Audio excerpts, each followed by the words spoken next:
अस्सलाम वालेकुम वरहमतुल्लाहि वबरकातुहू। गाइज़ हम उम्मीद करते हैं कि आप खैर आफियत से होंगे। गाइज़ आज हम पटवारी एग्ज़ाम सीरीज़ के लिए एक नया लेक्चर ला रहे हैं, लेक्चर नंबर 1 ला रहे हैं। जो हमारे जो पटवारी का एग्ज़ाम होने वाला है 31 मार्च यानी संडे को होने वाला है, उसके लिए हम पटवारी सीरीज़ ला रहे हैं।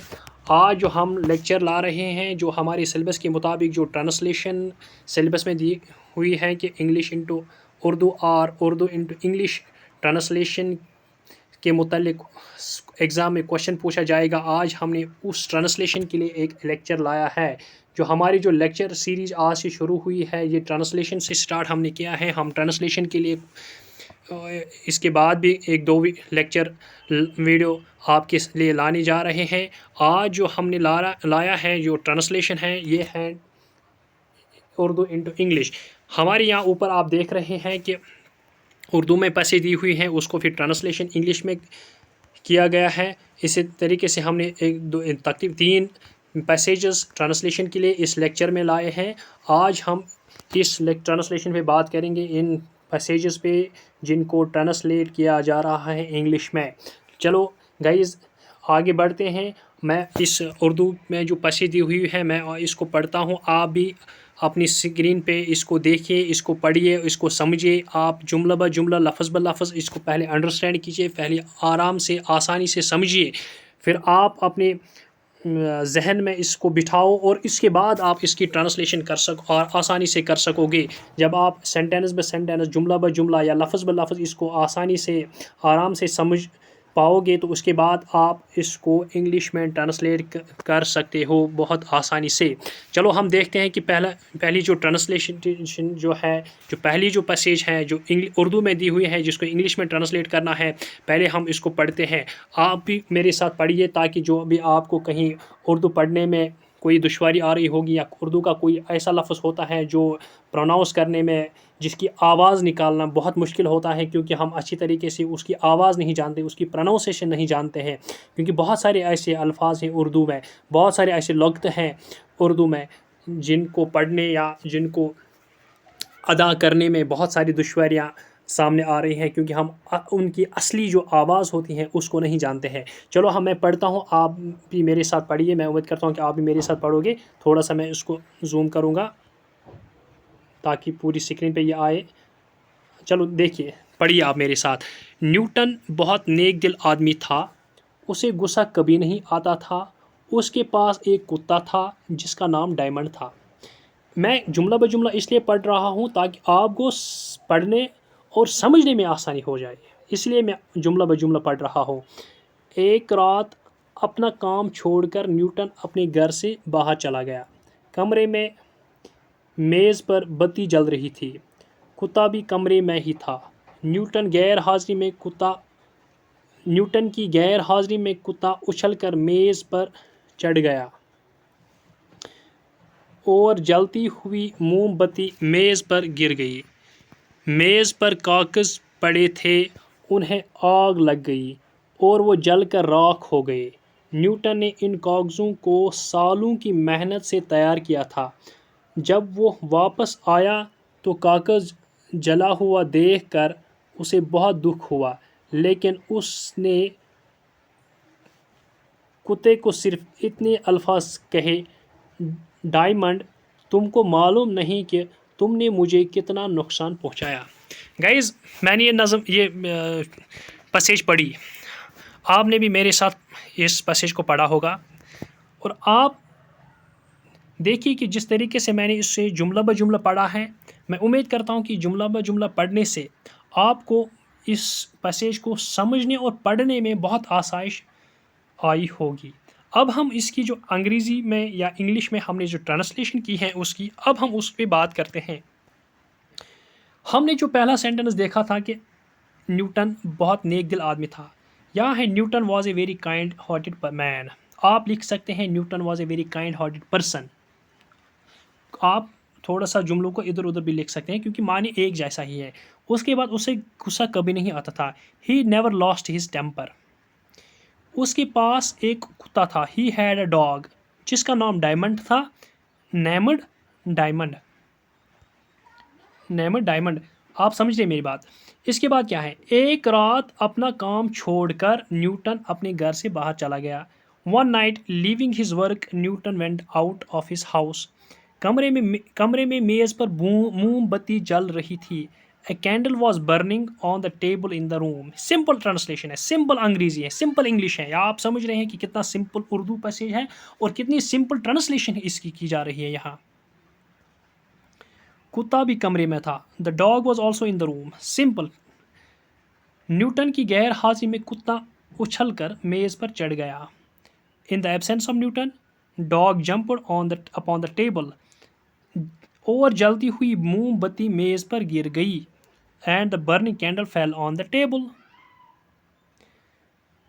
मेज पर कुछ कागज पड़े थे। Some papers were lying on the table.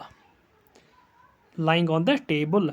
उसके बाद क्या है, उन्हें आग लग गई। They caught fire. और वो जलकर राख हो गई। And they burned into ashes. It's as simple as it is. उसके बाद क्या है, न्यूटन ने इन कागज़ों को सालों की मेहनत से तैयार किया था। Newton had prepared these papers after years of hard work. जब वो वापस आया तो कागज़ जला हुआ देखकर उसे बहुत दुख हुआ। When he returned he had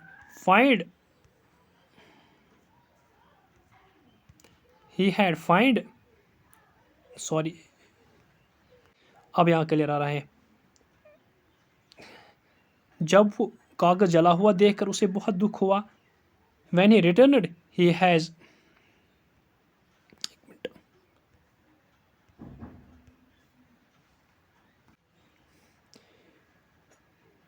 when he returned, he was sad to find the papers burnt.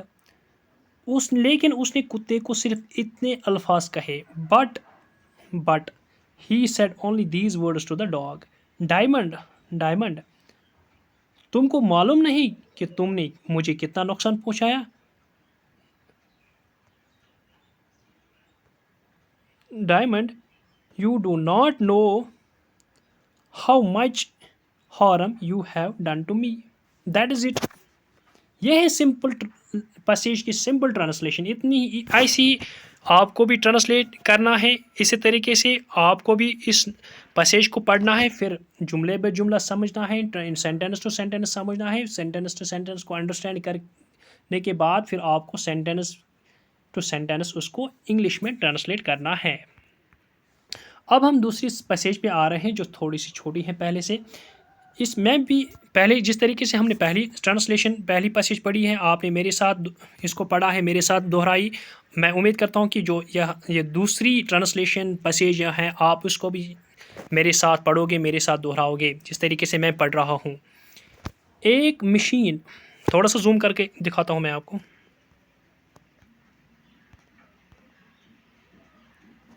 हाँ, हमारा जिस्म एक मशीन की तरह है। अगर किसी मशीन के पुर्जे में नक़्स पड़ जाए तो वो ठीक काम नहीं करती। ठीक यही हालत हमारे जिस्म की है। अगर हमारी जिस्म के किसी हिस्से में गड़बड़ हो जाए तो हमारी सेहत बिगड़ जाती है, हम बीमार पड़ जाते हैं। हमारा बीमार जिस्म वाला इंसान ज़िंदगी का लुत्फ़ नहीं ले सकता। न वो अच्छा शहरी साबित हो सकता है। इसलिए कहते हैं कि सेहतमंद जिस्म में ही सेहतमंद दिमाग है। देखिए आप इसकी ट्रांसलेशन कैसे की जा रही है। आप मेरे साथ इसको देखिए कि जिस तरीके से आपने मेरे साथ इसको पढ़ा है, इसी तरीके से आप मेरे साथ इसको अपने लफ्ज़ों में, अपने वर्ड्स में ट्रांसलेट भी करते रहिए। देखिए मेरी तरफ जो मैं यहाँ इस चीज़ को पढ़ता हूँ और इसको ट्रांसलेट भी करता हूँ। यहाँ क्या पढ़ा है, हमारा जिस्म एक मशीन की तरह है। Our body is like a machine. It is simple English, simple translation. कोई रॉकेट साइंस नहीं है जो आपको समझ नहीं आएगा, कोई रॉकेट साइंस नहीं जो आप कर नहीं पाओगे। It is as simple as it is. हमारा जिस्म एक मशीन की तरह है। Our body is like a machine. अगर किसी मशीन के पुर्जे में नुक्स पड़ जाए तो वो ठीक काम नहीं करती। If any part of A machine is out of order. यहाँ क्या लिखा है, इफ़ अगर किसी मशीन में कोई नुक्स पड़ जाए, यहाँ वर्ड नुक्स है, ये यहाँ क्या लिखा है, if any part of the machine is out of order, वो भी इसका मानी है।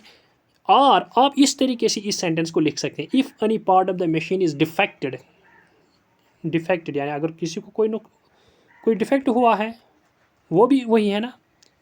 इसी तरीके से आप कोई भी लफ्ज़, कोई भी सिनोनिमस वर्ड भी इस्तेमाल कर सकोगे, कोई भी वर्ड जो आपको इजी लगे, जो आपकी ज़ुबान पे आए, उस चीज़ को इस्तेमाल कर सकोगे।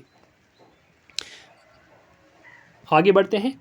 वो ठीक काम नहीं करती, the machine does not work properly. ठीक, इज ओके। ठीक यही हालत हमारे जिस्म की है। Same is the case with our body. It is as simple as it is. अगर इफ़ हमारे जिस्म के किसी हिस्से में गड़बड़ हो जाए तो हमारी सेहत बिगड़ जाती है। If some organ of our body is ailing, यहाँ के लिए हमारी जिस्म के किसी हिस्से में गड़बड़ हो जाए, इसने क्या वर्ड लिखा है, if some organ of our body is ailing, इसने एलिंग मीनिंग लिखी है गड़बड़ वर्ड की। अगर आप कोई और वर्ड जानते हैं, कोई वर्ड और वर्ड आपके पास है जो इसका मीनिंग होगा या कोई इससे इजी होगा, तो आप उसको इस्तेमाल कर सकते। ज़रूरी नहीं कि जो यहाँ लिखा है आपको यही लिखना है। No, this is the trend, this is the pattern, this is the style which reflects how we have to translate an Urdu passage into English and vice versa. उसके बाद क्या है, तो हमारी सेहत बिगड़ जाती है, our health suffers. हम बीमार पड़ जाते हैं एंड वी फॉल इल। बीमार जिस्म वाला इंसान ज़िंदगी का लुत्फ़ नहीं ले सकता। A person with a sick body can neither enjoy life, ना वो अच्छा शहरी साबित हो सकता है, nor can he prove to be a good citizen. इसके बाद क्या है, इसलिए कहते हैं that is why it is said that सेहतमंद जिस्म में ही सेहतमंद दिमाग है। Only a sound body can have a sound mind. This is the phrase, this a phrase type, सेहतमंद जिस्म में ही सेहतमंद दिमाग है। हम अंग्रेज़ी में कहते हैं कि sound mind lies in a sound body. आप वो फ्रेज़ भी यहाँ इस्तेमाल कर सकते हैं जिस तरीके से यहाँ लिखा है कि सेहतमंद जिस्म में ही सेहतमंद दिमाग है, only a sound body can have a sound mind. आप इसको इस तरीके से भी लिख सकते हैं जो मैंने अभी कहा है, a sound mind lies in a sound body. It is as simple as it is. आपने देखा होगा कि इस तरीके से हमने ये छोटी सी ट्रांसलेशन इसकी कि छोटी सी जो पैसेज थी उसको कैसे ट्रांसलेट किया। इसी तरीके से बाकी जो पैसेज हैं उनको भी इसी तरीके से करना है। हाँ, अब जो जिस तरीके से मैंने पहले दो पढ़ी हैं, इसी तरीके से आप इसको भी मेरे साथ दोहराइए। इस पैसेज को क्या लिखा है, कल शाम हम बाज़ार को निकल पड़े, दिवाली का दिन था, इतनी भीड़ थी कि मोटर, टांगा, रिक्शा, किसी भी सवारी को बाज़ार से निकलना आसान न था। बाज़ार के दोनों तरफ रोशनी ही रोशनी थी। मिठाई, खिलौनों, बर्तनों और तस्वीरों की दुकानों के सामने तो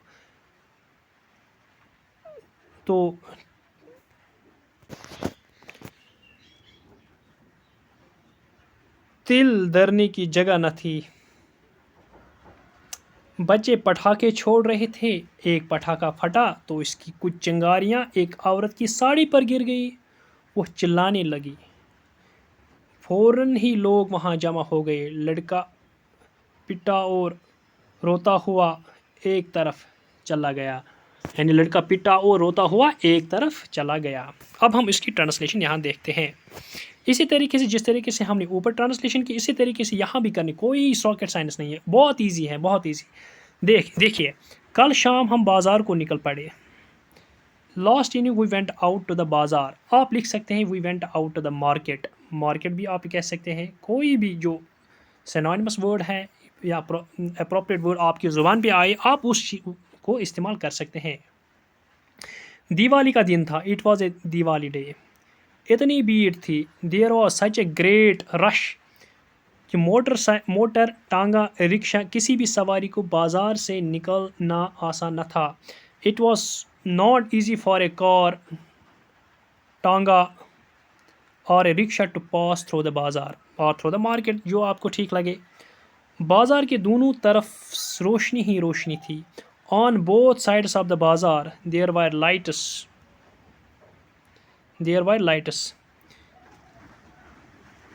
मिठाई, देयर वाज नॉट मिठाई, खिलौनों, बर्तनों और तस्वीरों की दुकानों के सामने तो तिल धरने की जगह न थी। There was not an inch of space in front of shops selling sweets, toys, utensils and pictures. बच्चे पटाखे छोड़ रहे थे। Children were exploding the crackers. आप ये भी इस्तेमाल कर सकते हैं कि children were exploding firecrackers, या सिंपल क्रैकर्स आप इस्तेमाल वर्ड कर सकते हैं। एक पटाखा फटा तो उसकी कुछ चिंगारियाँ एक औरत की साड़ी पर गिर गई। As one cracker exploded, some sparks from it fell on lady's sari. वो चिल्लाने लगी। She started crying. देख कैसे सेंटेंस लिखा है। वो चिल्लाने लगी। She started crying. उसके बाद देखते हैं क्या है। फौरन ही लोग वहाँ जमा हो गए। In a moment, यानी फौरन, in a moment, लोग वहाँ जमा हो गए। The people gathered there. लड़का पिटा और रोता हुआ एक तरफ चला गया। The boy got a thrashing and he went away weeping.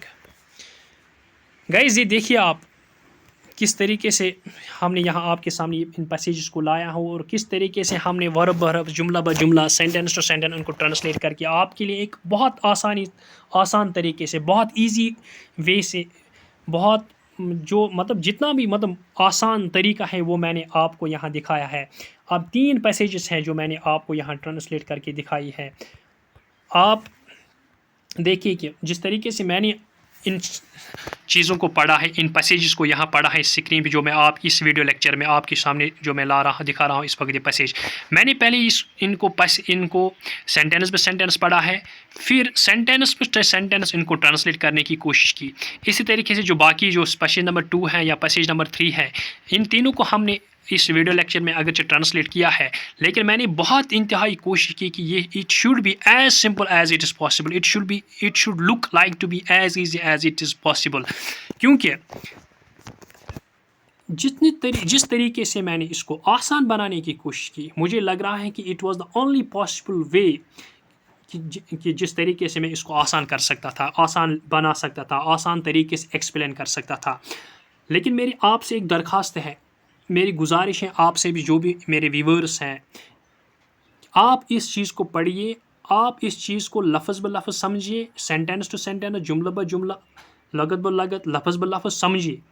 और इन पैसेज में के बारे में आपको एक बात ज़रूरी बताना चाहूँगा कि इन पैसेजेस में, चाहे वो पैसेज नंबर 1 है, 2 या 3 है, जो भी इन 3 पैसेज में, 3 पैसेज में से जो उर्दू पैसेज दी हुई है, जो उर्दू यहाँ दिया हुआ है, इनमें से आप पिन पॉइंट कीजिए कुछ ऐसे सेंटेंस, किसी ऐसे सेंटेंस को जो आपको लग रहा है कि ये बहुत मुश्किल है, या किसी ऐसे वर्ड को जिसको आप लग रहा है कि इसका शायद इंग्लिश ट्रांसलेशन मुमकिन नहीं है।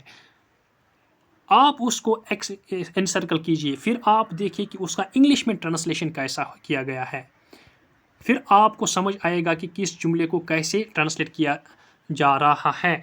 फॉर एग्जांपल मैं आपको यहाँ दिखाऊंगा। यहाँ एक फ्रेज़ दिया हुआ है कि इसलिए कहते हैं कि सेहतमंद जिस्म में ही सेहतमंद दिमाग होता है। हम सब जानते हैं कि इंग्लिश में हम कहा करते हैं कि a sound mind lies in a sound body. इसका जो ट्रांसलेशन की गई है इसकी या ऐसे की गई है, लेकिन मैंने आपको ये भी कहा है कि ज़रूरी नहीं है कि जो इसकी ट्रांसलेशन है या ये ऐसी लिखी गई है आपको डिटो ऐसे ही लिखना है। नहीं, मैंने आपको एक चीज़ ये बताया है कि आप इसकी ट्रांसलेशन जो इंग्लिश में एक सेंटेंस है, जो इंग्लिश में एक फ्रेज़ है, जो मैं यहाँ फिर से लिख रहा हूँ, a sound mind MIND mind lies in a sound body। आप इस जुमले की ट्रांसलेशन, इस सेंटेंस की ट्रांसलेशन इस तरीके से कर सकते हैं जो मैंने यहाँ स्क्रीन पे लिखी है। इसी तरीके मतलब ये एक जुमला मैं आपको यहाँ एक्सप्लेन कर रहा हूँ। मैं आपको इसलिए ये बता रहा हूँ कि आप इसी तरीके से इन तीनों पैसेज में से कोई ऐसा जुमला देखें, कोई ऐसा वर्ड देखें कि जिसको आप को जो लगे कि ये बहुत मुश्किल है, लेकिन आप उसको एनसर्कल कीजिए, फिर आप देखिए कि मैंने इसको इस पैसेज में कैसे एक्सप्लेन किया है। आप फिर इसी तरीके से इसको एक्सप्लेन कीजिए। फॉर एग्जाम्पल यहाँ लिखा है कि लड़का पिटा, यानी लड़के को पीटा गया है।